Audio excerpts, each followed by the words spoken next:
Hi, I'm Joan Newcomb, and today's Mystic Minute is, how bad does it have to get?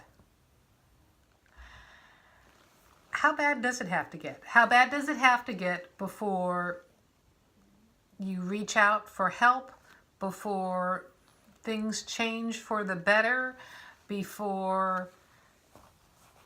how bad does it have to get?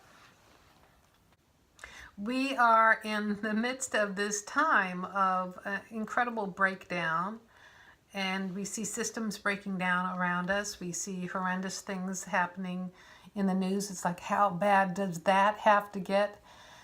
We are experiencing breakdowns in our lives. People are finding things that are real threats to their survival or their identity. How bad does it have to get before something happens, before you do something, before whatever that is? Now, the thing is, with any kind of growth and expansion, there is a breakdown and a breakthrough, and that's what we're experiencing now.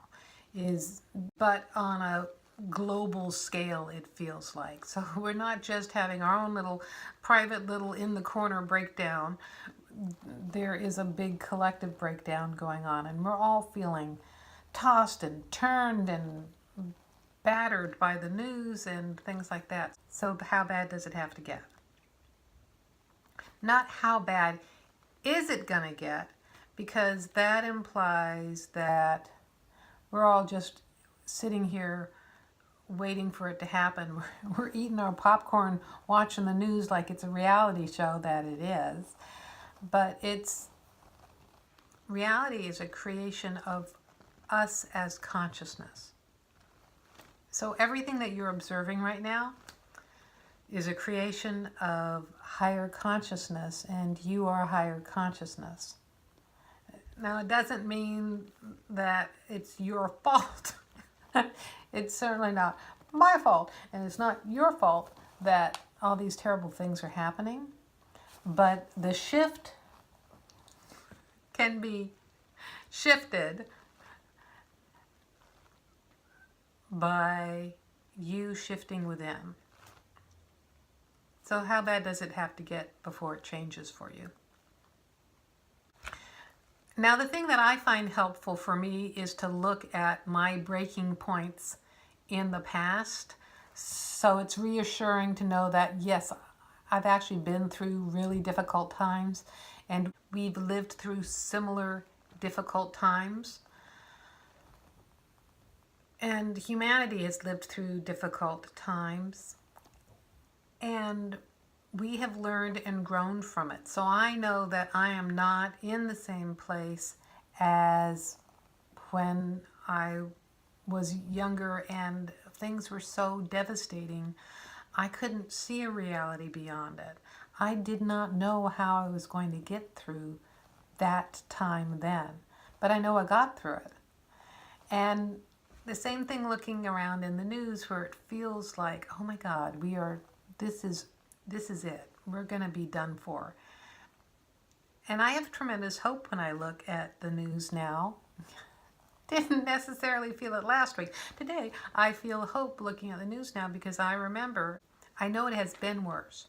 I know it seems like it is getting worse now, and we know so much more. And collectively, as consciousness, we are in this incredibly powerful space that is getting better. I have hope because I see all the woke people in the world collectively getting in touch with their own inner strength, their own voice, and for me, it's evidence that it is getting better. And the other thing to know is, if you've ever walked into a grocery store or any store where there's a 2-year-old having a temper tantrum, that 2-year-old seems like it's the most powerful being in the store, just because they're the loudest. And you know what? They don't know how to drive or vote. So they're not really the most powerless. They're actually the ones feeling the least powerful in the store, and that's why they're being so loud. So that's what we're kind of experiencing right now, is the temper tantrums of those that are the least powerful trying to be the most powerful. So the ones that are who are trying to be the most dominant, the most dominating, are being the loudest, and they're actually the weakest. Because in this expansionist consciousness, the opposite is true. So the collective, the many, are really the most powerful because we are essence. And honestly, a 2-year-old is incredibly powerful as a being within its own reality, creating its own space. That's a little different thing. I had that experience with parenting. It's like, my children are capable beings. They are infinite beings that have come in with their own storehouse of knowledge, their own purpose for being here, their own road trip through life. And they aren't entirely toilet trained at 2. So that's another tangent to this story. So coming back to how bad does it have to get? Some people, it doesn't have to get that bad. Sometimes it is a high bottom. It's like, oh, okay, I'm going to learn from others' mistakes and I'm going to make some changes myself, or I'm going to make an adjustment right now because I know better. And then some of us have to have a school of hard knocks. I know for myself, I typically have to go through lessons a couple of times because I don't read instructions. So I have to stumble my way through. I have to fail my first launch in order to figure out how to do it right the next time. That might be your experience. You might be not feeling like wanting to go through a bottom at this time. So how do you make it different? And as I was saying that, I was thinking how the desire for that is really the desire to make everybody stop being crazy. Everybody else stop doing the horrible, terrible, destructive things that they're doing.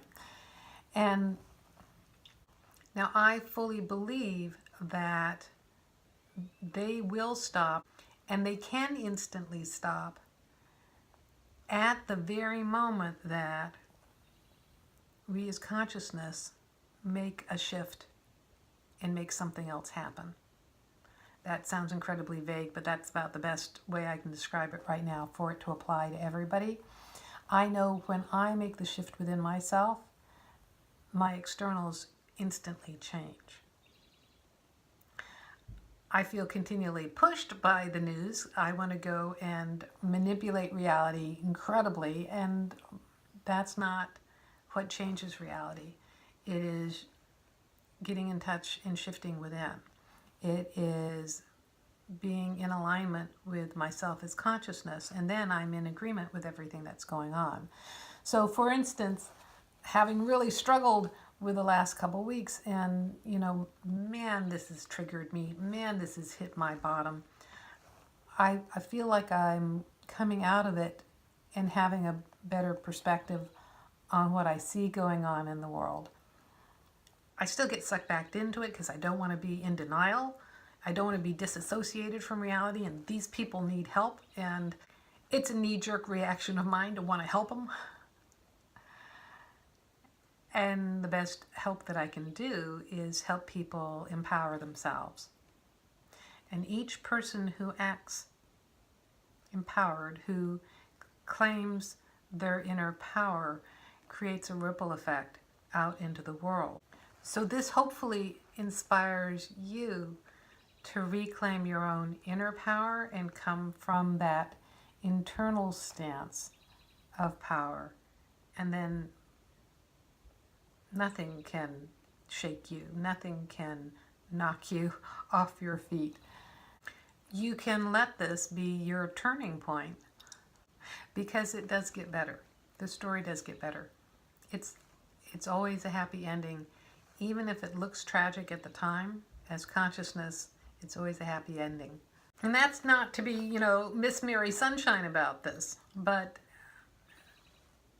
I have experienced some really horrendous bottoms, some pretty horrendous losses, some pretty tragic things that had heart-ripping out, gut-wrenching experiences. And here I am with the world looking like it's going to hell in a handbasket. And I have a greater internal sense of awareness, self, inner strength. In so many areas of my life, it has gotten better. But it wouldn't be life if there wasn't still stuff to work on.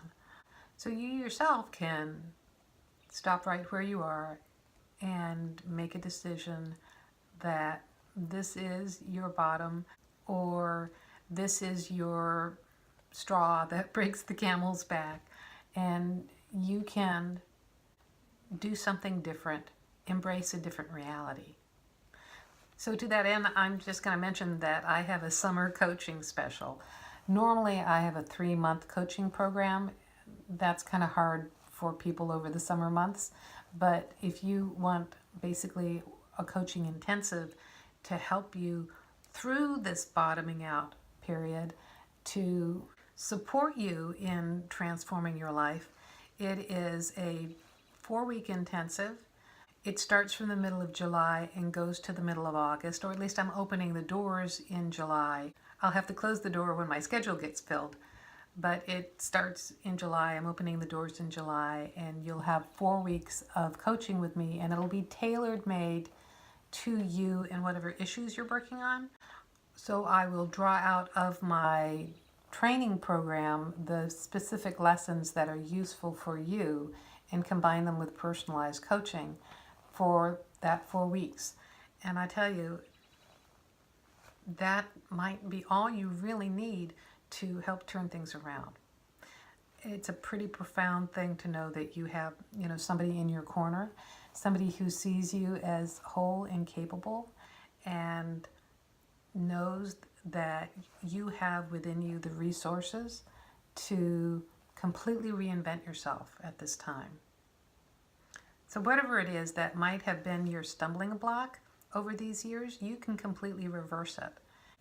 And I have complete faith that you can.